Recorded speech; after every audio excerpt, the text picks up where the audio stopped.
Welcome to our live event today. We are going to be doing the project called Just Falling. It's definitely autumn here in the Midwest where I live. I don't know what it's like where you are, but we've been having leaves fall in our backyard. The wind blows and down they come and the yard changes color. Now it's all golden and orange color. So I was kind of in the mood for doing something that had to do with autumn. So the project Just Falling came about as I was thinking about bringing some of that beauty from outside into my home and maybe dressing my table that way. And something that's not specifically a Halloween kind of thing, so that it would stretch clear into maybe Thanksgiving, trying to get that extra time to enjoy our projects is one way that we can maybe stretch out and enjoy it just a little bit longer if we have kind of the autumn fall feel to it. Now, remember that our patterns are always, there's a link in the chat portion. So make sure you go in and click on that link. You probably will have to put in your email address just so that they know who's getting the pattern. And then you can download that pattern and print it out if you'd like. Maybe you've already done that. That would be great. If not, make sure that you can go back. You can go back into the chat and our moderator will put the link in for the pattern so you can access that. Now, the pattern is going to include a page that has some applique shapes, the shapes for these leaves. Now, you don't have to use those shapes if you have leaves in your area that are more specific to the place where you live. I picked a maple. I think this one's a hackberry, but don't double check. I have to double check with my husband. He's a forester, and definitely an oak leaf because that's the state tree from my state. But those are the leaves that I see in my area. So those are the ones I chose. You can go in and find other leaf shapes if you'd like.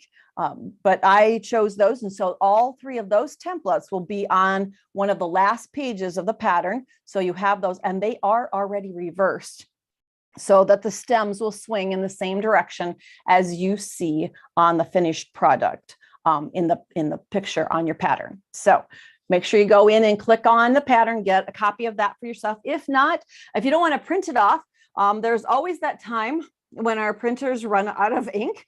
And digital files are great too, so that you can keep those. You can always refer back to them, make yourself a little folder that says, free patterns, so that you can drop all of those fun free patterns that we offer you into your digital files. And then you can go back and, if not this year, maybe fall or Just Fallen will happen maybe next month or maybe next year, but you have all of those files available to you.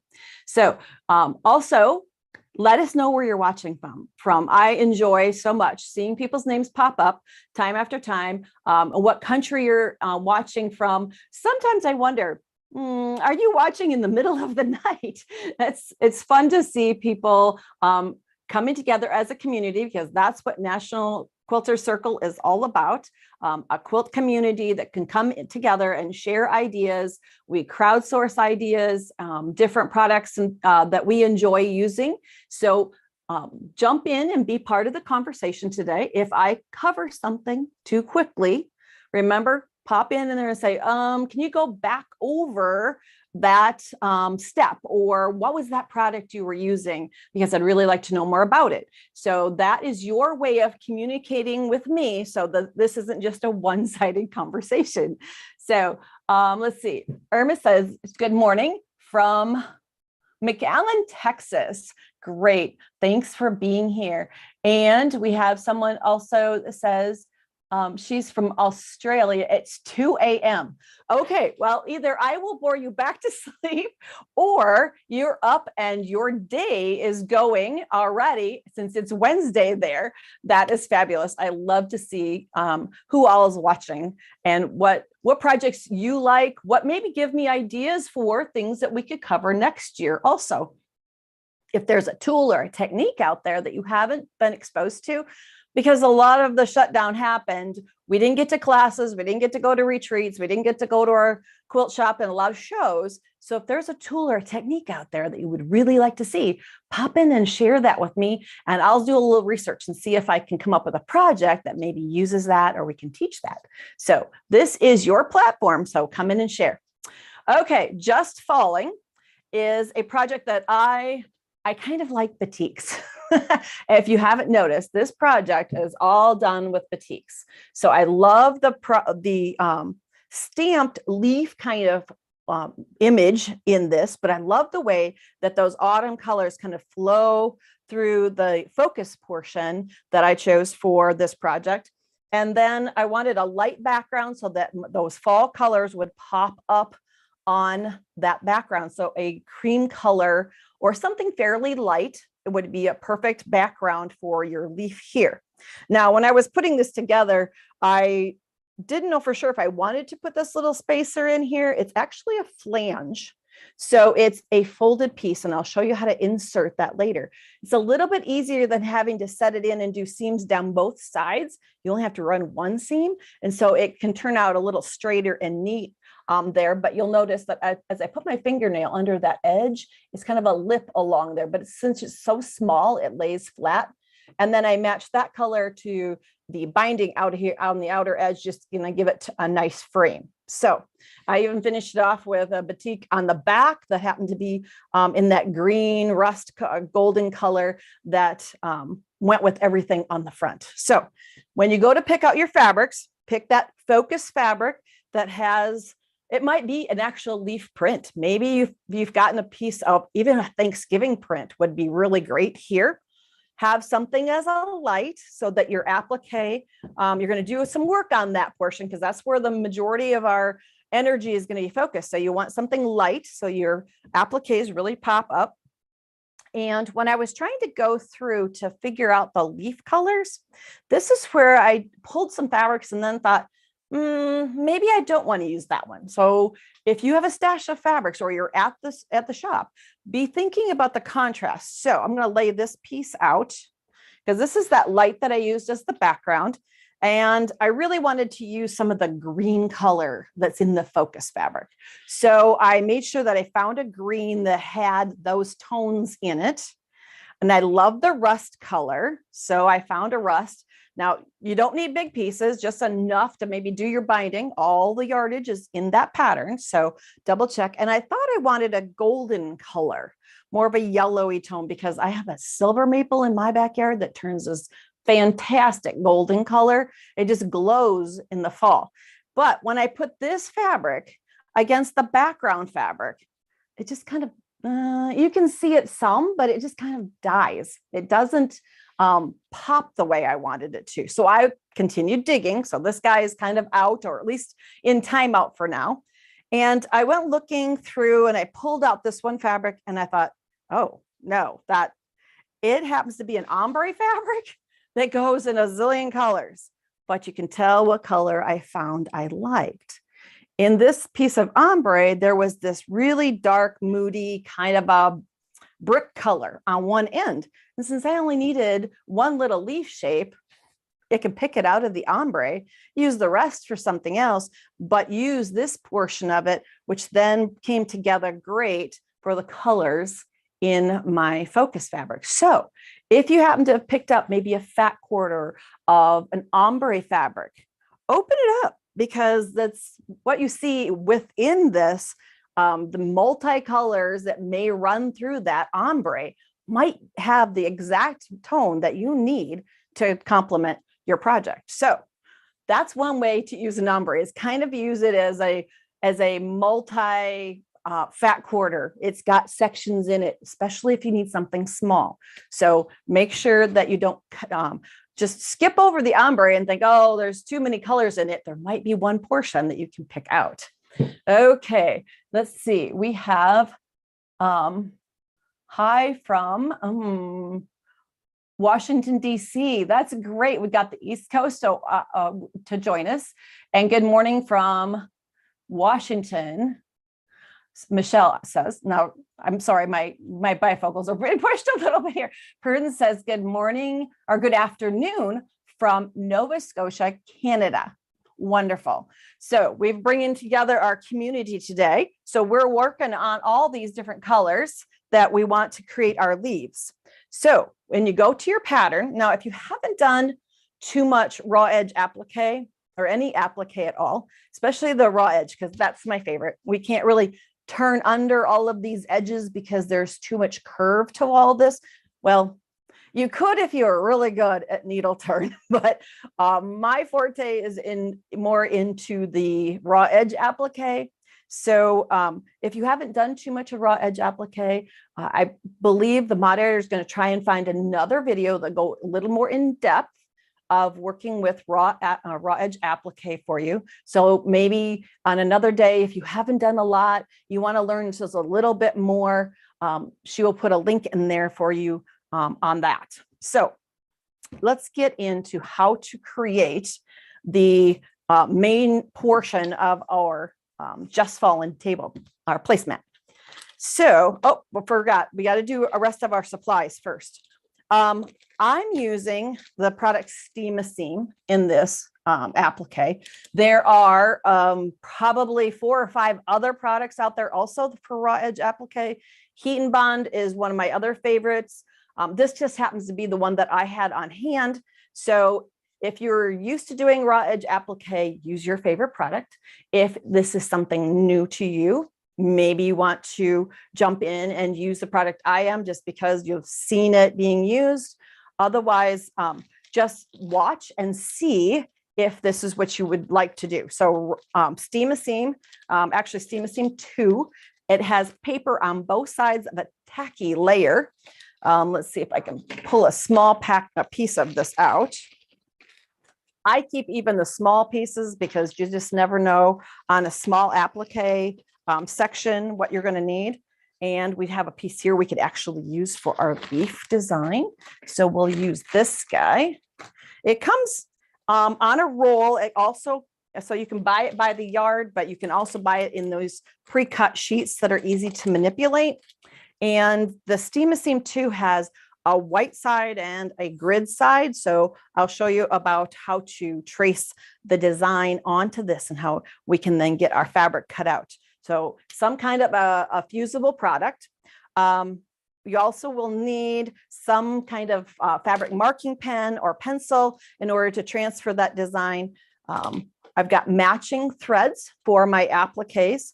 So I went in and picked a kind of a burgundy, a green, and a kind of rusty gold color that then I can do my stitching later. So you'll have to have some threads that match. Of course, your acrylic ruler and your rotary cutter and mat so that you can cut your binding and your background pieces. Let's see.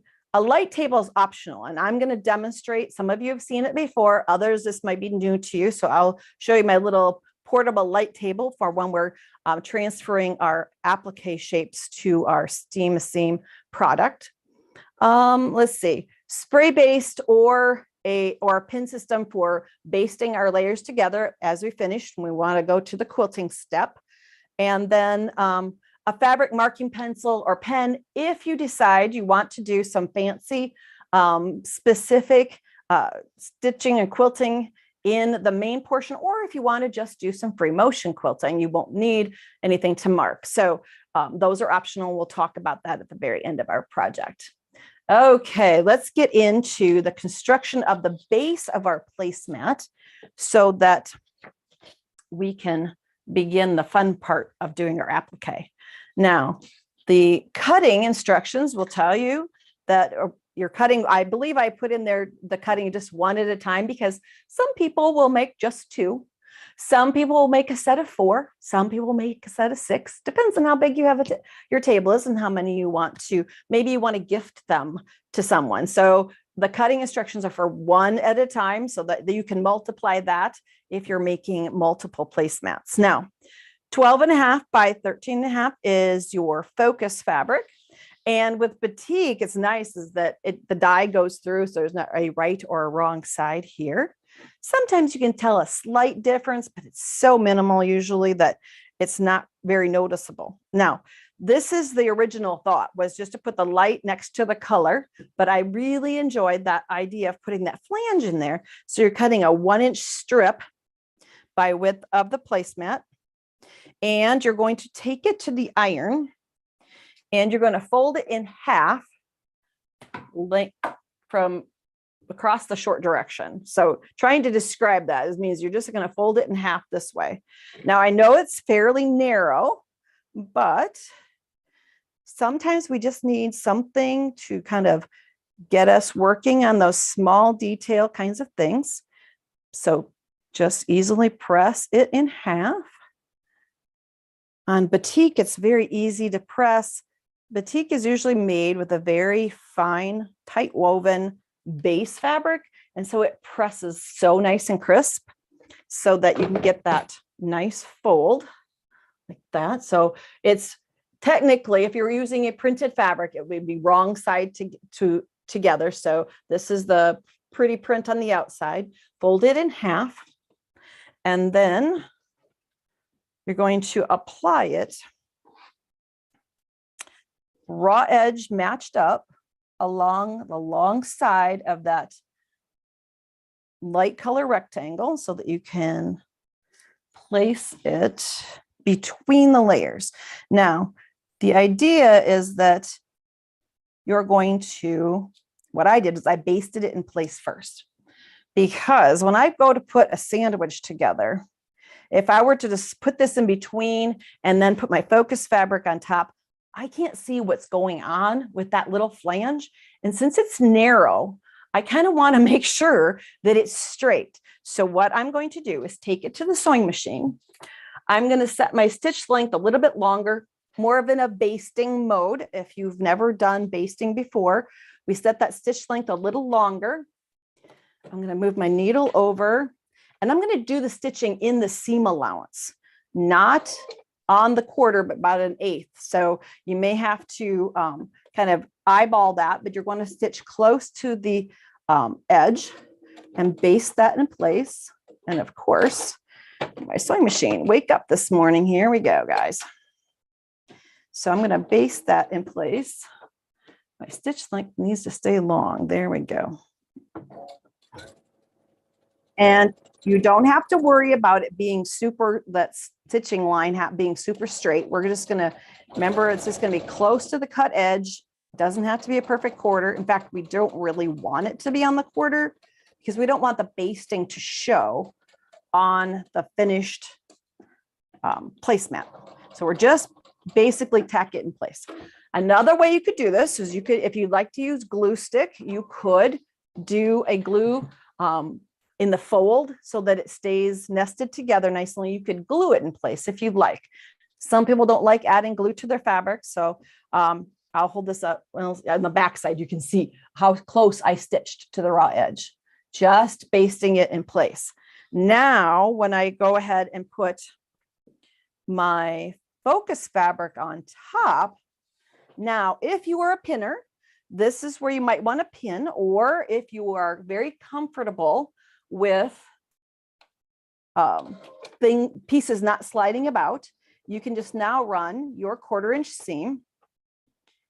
And there we go. I need a spider on my machine. It doesn't like to jump onto fabric very well. There we go.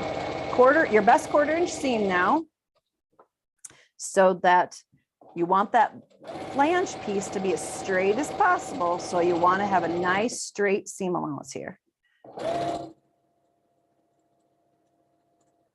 Sometimes we just need little places to practice those skills. Okay, now we've got our flange inserted, and we're going to press the flange toward the lighter fabric. And then make sure you open up your seam allowance all the way. Sometimes I use my finger to make sure that I've got that opened up all the way so there's not a false stitch, because if it's not open all the way, then the width of the flange will vary, and we want it to be as straight as possible. Okay, so now we've got our flange inserted in that portion, and now we can get into the applique portion. So here we go. Let's see. if we have any other questions. I don't see any other pop up right off. Okay, in your pattern, you're going to have all three of your leaf patterns. They will be all condensed onto one page. I just happen to have the originals where I was testing out the size. So one leaf on a page here, but you will notice that when you get to some of these leaves, those outer edges, there's a lot of intricate cutting on that outer edge. That's why the raw edge applique method works fairly well in this case.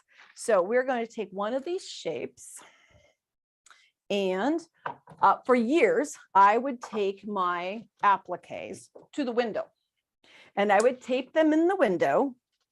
And then, of course, it had to be when it was light outside. You can't do this kind of applique at night, but I would tape this to the window and then put my fusible over the top so that I could trace the design. I know my neighbors probably wondered what I was up to standing at the window tracing all the time, but eventually I acquired a light table, and this is a very thin board. In fact, he's so small that sometimes when I put him away, I kind of misplace where he's at. So that now I have this light table that I can use anytime. I can lay my design on there and the light comes up through so that I can easily trace my shape onto my fusible product. And I'm not sure if it might come across. Yep, a little bit. It's kind of hard to see there with the bright lights on for video here, but I can see my design well enough so that I can then take, and I'm just using a fabric marking pen here, but a marker type is nice because you don't have to worry about lead transferring to fabric as you cut through it. Something that is, or a Sharpie works also. And just trace around your design. Now, if your tracing isn't perfect, as I say that, I make a oops. This is just the tracing. We're not cutting anything yet. So close counts. You can go back and clean it up with the scissors as you do it. So now that I've traced my design, I'll hold it up so the camera can pick it up. My design there, and you can see where my oops was. This is definitely live video. Okay, now that I have my design transferred onto my product, I can put this guy away. So if you haven't invested in a light table, this was fairly inexpensive. I got it for a Christmas gift. I put it on my Amazon wish list and my husband popped up with it for me for Christmas. So it's definitely not an expensive one, but it's very valuable so that I can work on projects any time of day, whether there's sun or not outside. So I am then taking a scissors and I'm going to do what I call a bubble cut. It's just chunking out the applique. So I don't have all of this hanging around as I'm trying to cut out in detail the shape that I want. Okay, so let's go back to that ombre that had that color that we liked, or I liked anyway. And I'm just going to take a piece of this fabric. Now, this product has paper on both sides. I referenced that earlier, so that there's nothing sticky at this point. Everything's dry to the touch. With this product, you take off the back side. So this, I'm talking about this being, we want to preserve this. We want this to stay because this is the line that I need to cut on. So I'm taking away the back side, the back paper side, like that. And now this is a tacky product. Well, there, it sticks to my finger. It's like a Post-it note at this point, so that I can position this on my fabric wherever I deem the color to be proper. And then I can just lightly lay this onto my fabric and put it in place. And I'm going to just lightly, now make sure that you follow instructions, because every fusible product has maybe a little bit of a specific how long to heat it, what temperature to set your iron on. You don't want to have it on the hottest setting, because you can actually melt the glue so much that it won't adhere to fabric. So make sure that if you go between projects, refresh your memory on how hot your iron should be set how long you should press it in order to adhere the product to the fabric. So I'm going to just lightly, whoops. Don't iron on something that you used a friction pen with. That was really good of me. Okay, so we're going to retrace this. I guess you should be using a permanent Sharpie marker instead, or an ink pen to trace, because if you do just like I said, you're going to lose your entire design. I don't know if I can see the fabric enough to see it. No, I cannot. So we're going to have to trace another shape real quick, so everybody can tell that, yes, I do these live, and sometimes my brain on a Tuesday doesn't want to be engaged. So we're going to trace another shape. And you may end up tracing one and placing it on the fabric and then decide, I don't like the position of the fabric. So because these are small, you can easily just pick another, trace it again, position it differently on your fabric. The fun part is you can pick a portion of the fabric that really speaks to you. And since there's plenty of fabric here, I can put this on again. Remember to peel off. Now on heat and bond products, only one paper side. So if you get to one of those, you're going to be like, that doesn't have two paper edges sides. Theirs is not tacky. It's more glassy on the back side where the glue layer is. Looks kind of like tape almost on the back. And you do have to heat that onto the fabric. It doesn't have that tackiness where it holds in place. So if you go between products, like I said, make sure that you read your instructions. Now, I trace this with an ink pen. This time it will not disappear as I press the product on there just lightly. And then this is the time where scissors are so important, something really sharp so that you can get into all the little areas. And if your tracing wasn't perfect, this is your chance to make those curves nice and smooth as you drive around them. So go as deep into your scissors or your blade as you can, so you can make as long of a cut. Sometimes some people enjoy using a longer blade scissor so that they have a longer slice as they go through around an applique. And these have a nice serrated edge blade that helps hold the applique. And they are they're one of my favorite pair of scissors for cutting out shapes. They're super sharp. They get into areas really smoothly. And this is where your cutting can make your tracing improve. So, and remember, if you don't stay exactly on the line, no two leaves are exactly alike. They're all unique, just like you and I are. So we've got one last lobe on this oak leaf.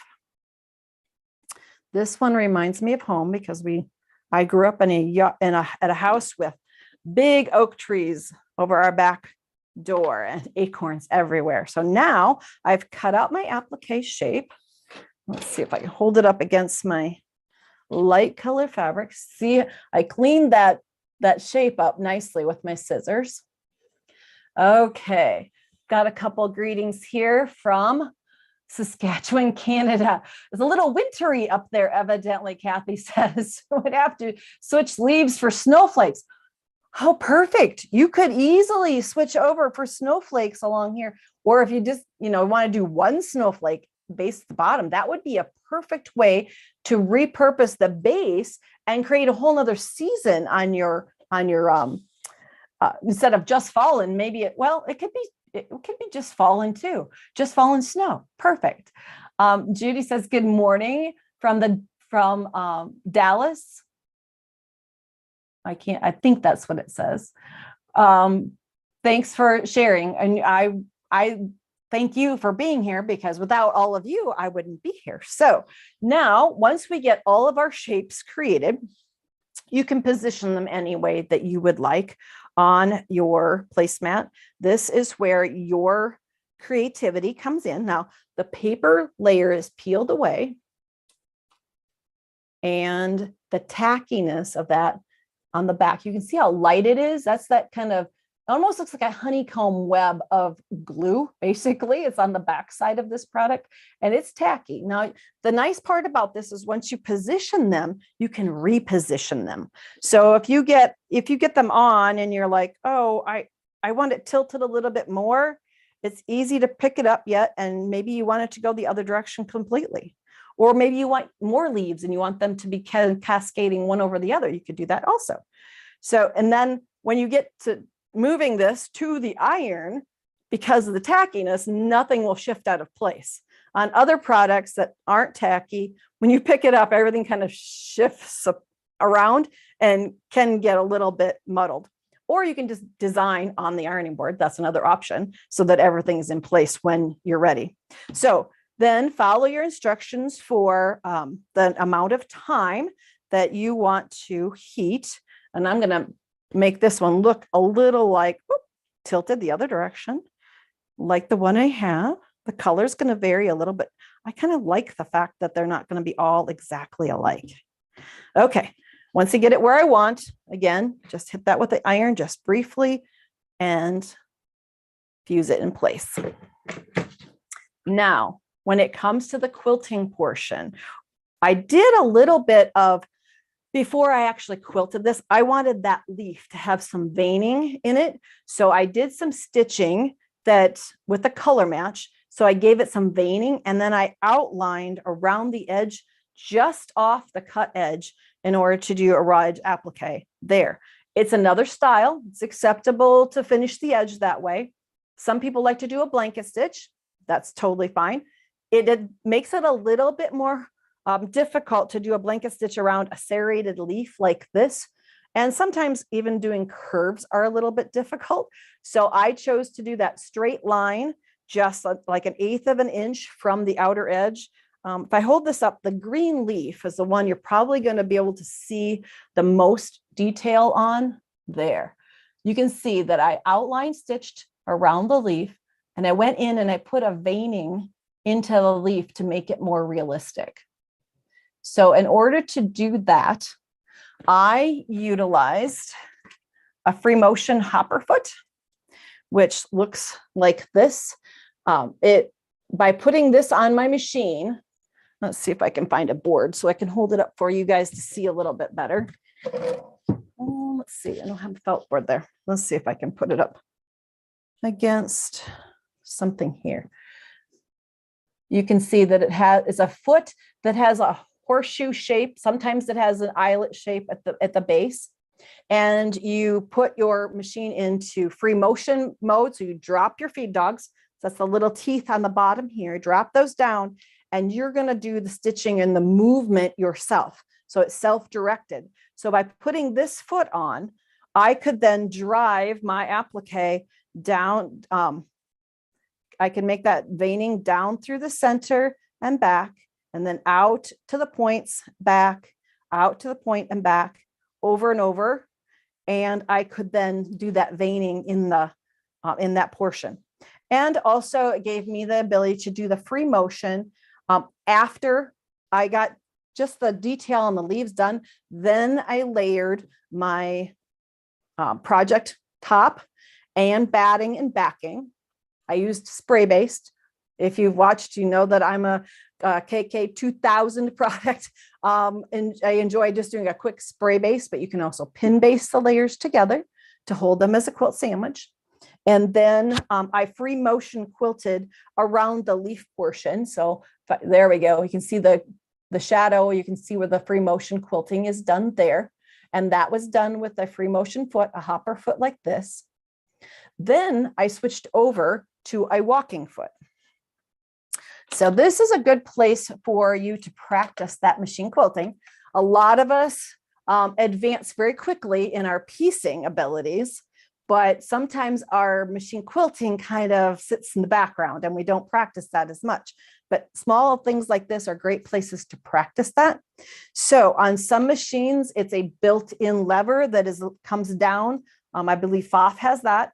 The integrated dual walking or integrated foot. So there's a little lever that comes down, attaches to your foot, gives you the ability to move by pressure from the foot and the bottom at the same time, evenly across the surface to do straight line quilting. On some machines, like on this one, you would put a walking foot, a little mechanism like this that has a foot that will help you to feed the materials, the thickness through evenly.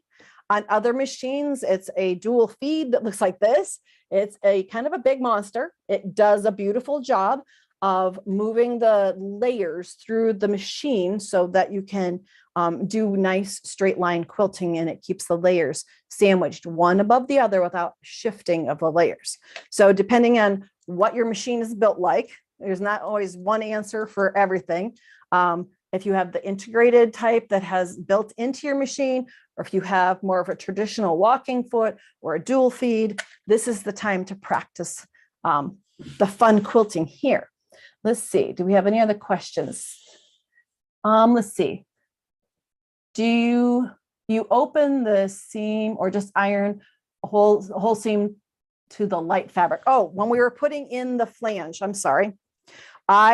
This piece is folded.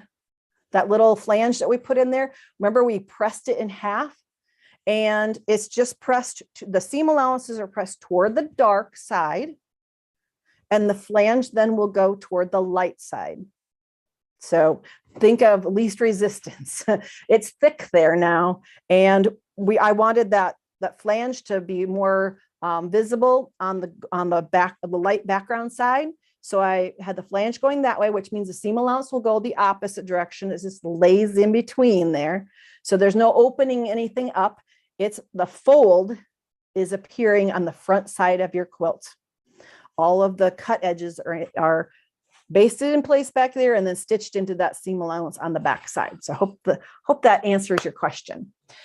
Lisa asks, where did you purchase your light table? The light board came off of Amazon. My husband ordered it. So if you were to put in craft light board, don't know if there's any, I don't think there's a brand listed on it. Let me look really quick. It was kind of a generic one, I believe. LED drawing tracing pad. So if you put in LED, because that's the kind of light, drawing and tracing pad, you'll find it, or find something very, very similar to it. It just has a touch screen on off light button there, and I run it off of a brick. If you have your computer nearby, you can run it off your computer. So that is the LED drawing and tracing pad. Tiffany asks, would you please explain the spider for your machine that you mentioned? Aha, okay. A spider, since it's Halloween, how appropriate would a spider be? Now, all a spider means is a piece of fabric, usually folded, double layer, that I put under my presser foot. Now, newer machines, because this is a little bit older model, has a hard time jumping up onto the fabric. So if I put a little piece of fabric under my presser foot, that I do just a little bit of, let's see if I can, I'm going to take this off. I'm going to pretend that I'm seaming on this piece of fabric. I put that little piece under there and let the machine do just a few stitches on that. As it approaches the edge of that little tab, it will easily walk onto the next piece of fabric. It doesn't like stitching into nothing. Machines are meant to stitch into fabric, of course. So I can kind of trick it by putting that little spider piece. Let me cut thread here so you can see that they're not attached. It's just kind of a tag. It can stitch. I can get it started on here in the middle of the fabric. And then as I put my next piece to be seamed in next to it, it will jump the divide and not mess up or put a nest of thread on the back of my nice piecing. So it will jump from one to the other. That way also, as I snip that spider off, I don't have long threads to trim later, because thread has gotten kind of expensive. So if I don't have a lot of threads on the backside of my project to deal with, number one, it's cleaner. Number two, I'm saving thread. So then I put the spider back under the presser foot for the next seam that I put in. Take a few stitches on it, just a few, as I approach the edge of that little spider. I can put my fabric, my next seamed item, under the presser foot right next to it, and it jumps across the divide and makes a nice beginning to the next seam. And then, of course, I can go back and just snip my little spider off and reuse them again. Sometimes the spider, he starts to look like a spider because he has little tiny threads all over him, like he has lots and lots of legs, but that keeps me neat and tidy on my patchwork portion, keeps the machine jumping onto fabric nicely and doesn't want to pull anything to the base. Sometimes it wants to go down into the base plate. I don't want that happening. So a spider is one way on some machines that will help you keep your patchwork, that first few stitches on your patchwork nice and neat and tidy. Now on some of the higher end machines, you may not have that happen, but this guy, he must be a Halloween favorite. He likes a spider. So I usually will have a little piece of fabric under my presser foot as I begin. And it's just something I snip off and reuse. But you know, we're quilters. We have tons and tons of spare pieces of fabric. Let's see. Judith asks, does the walking foot stop puckers on the back of the sandwich? It should. You shouldn't usually, I don't know about puckers on the back side. That's why I'm wondering why it's puckering on the back side. Double check your thread balance to make sure that the stitches are balanced, meaning that the top's not too loose or too tight, so that your stitches are even across. Puckering is, and the other thing is to double check if you need a new needle in your machine, because puckering sometimes is that because the needle is trying to get through the fabric and it's drawing as it goes down through that fabric, to double check that also. I haven't had puckering too much on the back. The other thing is to make sure that when you're basting your layers together, make sure that the layers are smooth. Sometimes when I go to layer, and I don't have a piece of batting handy right off, of course, but we can talk through it. Okay, so when you're basting your layers together, here's the backing fabric, here's my top. We're gonna pretend that this piece of paper, it's white. We're gonna pretend it's batting, okay? So I put my batting in there.